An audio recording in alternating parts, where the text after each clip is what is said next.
So we're coming to the end of 2022 and into the beginning of 2023. The way we set our energies, the way we conclude this year, the certain rituals or practices that we do to prepare ourselves best for 2023 is very important. And also to have some sort of awareness around how the energies will flow throughout 2023, leading into 2024. I know this sounds a little bit far-fetched right now, a little bit far away, but it's very important for us to understand it. When we understand it, we know how to navigate best and what I like to call dance with the universe in the most glorious way to be able to complete our manifestation. So we're going to dive deep into this video, but before we get into it, show reel. Hit it.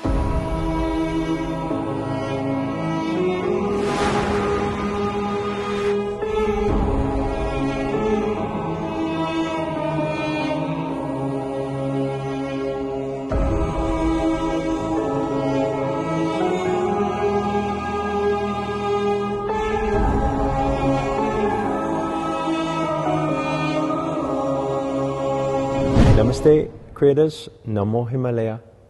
So in this video, we're going to be breaking down the energy forecast for 2023.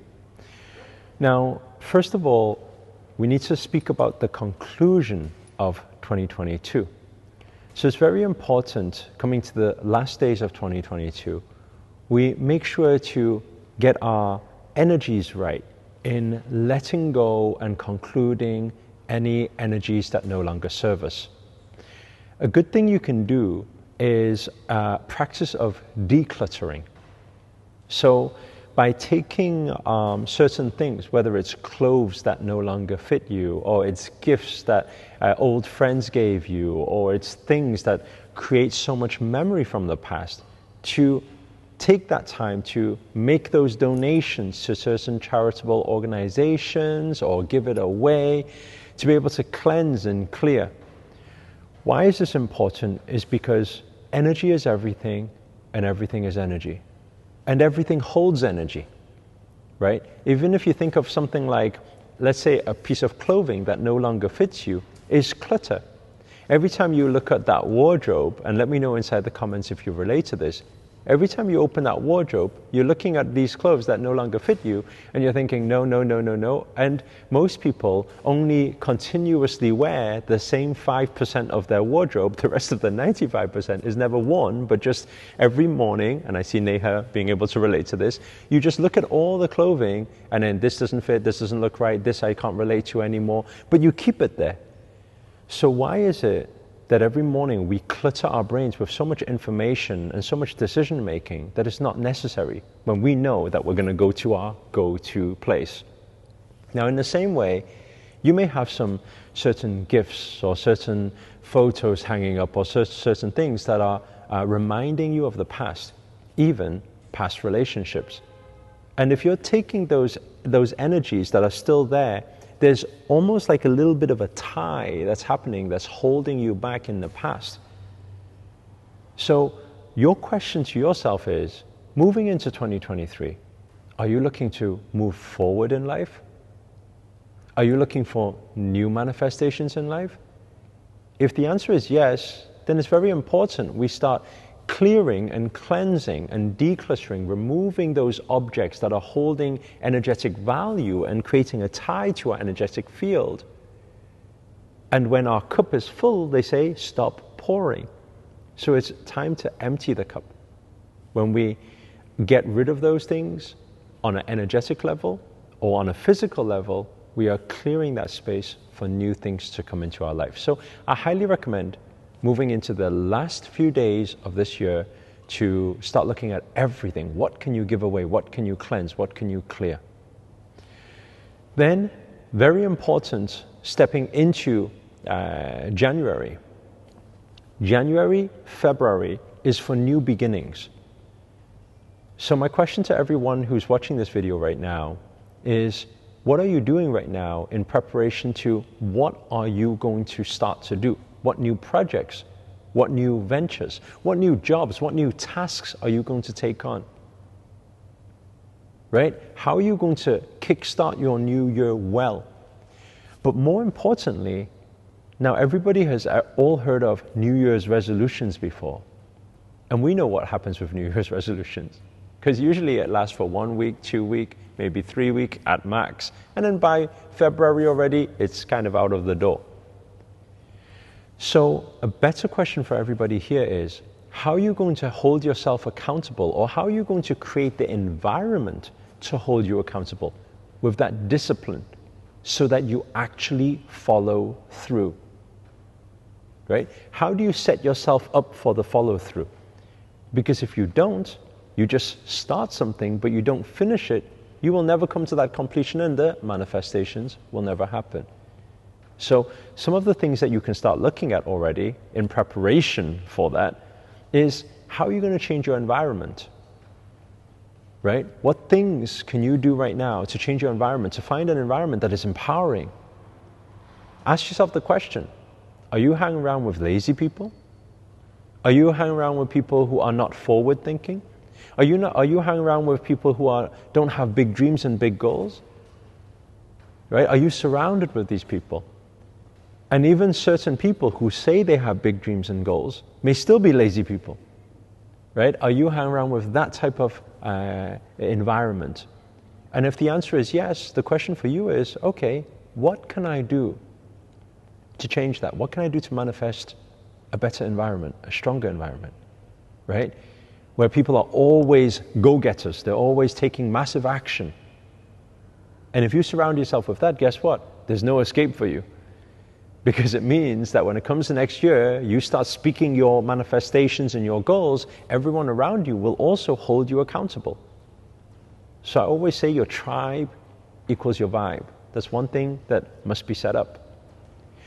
Another thing is to make public declarations. Okay? Now, it's very important because we always say, don't speak too soon. Meaning, don't speak from a place of ego. Don't tell everybody, hey, I'm going to become a millionaire, if it's just to show off. But if it's not from a space of ego, it's from a space of knowing. It's from a space of, this is my declaration. This is my duty. Right? This is what I must do. And I don't care if people believe or not, but this is what I must do. I'm putting that out to the universe. I'm putting that out to the public. So it's very important, if you make some public declarations and you put it out there, the universe hears you nice and loud, so does everybody else. And my mentor used to always say, it's better even to tell those who you know that if you don't make it, they point the finger at you at the end and they say, you see, I knew you wouldn't do it. Tell those people. Because those people are the people who will hold you accountable, right? They will make you feel that pressure. And that pressure is sometimes required. After all, pressure is how diamonds are created, right? So if you want to make 2023 your year to shine, then allow yourself to have positive pressure. This is good pressure. Now, understanding the year of 2023 is very important. Because right now, we are in spiritual terms still in this phase of what we can refer to as the Dark Ages. Now, I don't want everybody to look at that and say, oh, it's all doom and gloom, it's all bad. No, because with destruction comes new creation. So it's not good, it's not bad, it just is, it needs to happen. So while that is happening, when one comes to an end, something needs to come to a beginning. What does this mean? There are a lot of things that will continuously come to ending, cutting ties in 2023 and even in 2024. Now, I know this sounds like that's a huge destruction phase, but you need to understand that energetically, while we see everything's been expanding, right, through lockdown, through everything that's been happening all around the world, all the chaos, all the war breakout, right, everything has been pushing and pushing, and this pressure has been building up, and it's for this expansion to happen. So we are looking at this big expansion still yet to be done. When this expansion happens, what happens? Well, you can look at it as an explosion, and then as a clearing, and then for new ideas to come in all at the same time. So what does this mean for you? Well, throughout this year moving forward, you can be one of those who play victim, who look at everything. Why is the economy down? Why is house pricing down? Right? Why the things I invested in is dropping? Or certain things like that you can be looking at. Why am I losing my job? Why is this happening all around me? Why is there war breaking out? We can be looking at that and saying, why? Or we can come from a space of oneness and unity and recognize that we are the universe. We are one with everything. And recognize that no matter what chaos and what war breaks out around the world, by us diving into the negativity, we cannot have the power to help anybody. The only way to have the power to be able to contribute and help anybody to make any sort of difference is if we are not affected by everything. So this is your biggest spiritual awakening, to practice detachment from the human emotional values, to practice witnessing, to see things as they are, not worse than they are. Right? I always share this. I say, if you take a bird that's flying through the sky, people usually, they look at the bird and they're like, wow, that's so beautiful. Nature is so beautiful. But it's only because you see one side of the story. What you don't see is 2 seconds later, that bird is probably going to crash down onto the ground, pick up a worm from the ground and tear its head off. That thing that you said was beautiful, that thing that you said was cute, the next moment was tearing the head off and chewing on the head of another being. So what does this mean? It means there's 2 sides of every story. It means we live in this world of duality. So what you need to recognize is, when chaos is happening, are you focusing on all the chaos? Or are you focusing on the opportunity? The opportunity to give, the opportunity to help and serve, and the opportunity to create. Right? Give kindness, to serve and help people, solve problems, and creation, creating new things. This should be your focus throughout 2023. And if you focus on those 3 things through 2023, not only will it be extremely good for your karmic values, right? What you put out, you always get back. But aside from that, it would be very, very good to start seeing your manifestation starting to happen in amongst the chaos.